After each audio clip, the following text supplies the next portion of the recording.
Hello, नमस्कार. आज आपण बनवणार आहे एकदम टेस्टी आणि खमंग आणि खुसखुशीत मकर संक्रांत स्पेशल तिळगुळाची पोळी आणि कडेपर्यंत सारण कसं भरायचं, पोळीमध्ये कसा उंडा भरायचा ते बघणार आहे. शेंगदाणे आणि तीळ खमंग भाजून घेतले आणि मिक्सरला फिरवून घेतले गूळ घालून आणि याचं पावडर बनवलेलं आहे, बघू शकताय. सारणमध्ये 1 चमच मी वेलची पावडर घातलेली आहे आणि 2 चमच तूप घातलेले आहे. मिक्स करायचं आणि अशी गोळा तयार करून घ्यायचे आहेत. असे लाडू करायचे आहेत.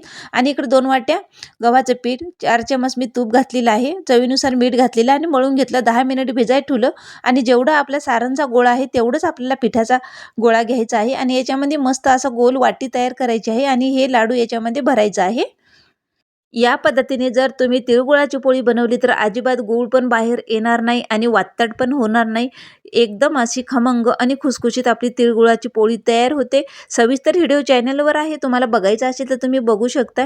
कडेपर्यंत असं सारण गेलेलं आहे. खमंग असं तूप लावून पो- भरपूर तूप लावून आपल्याला भाजून घ्यायचे आहे. टम्म फुगणारे आपल्या मकर संक्रांत स्पेशल तिळगुळाची पोळी तयार आहे. अजिबात गूळ एकाही पोळीच्या बाहेर आला नाही, बघू शकताय. मस्त टेस्टी पोळ्या आपल्या तयार आहेत.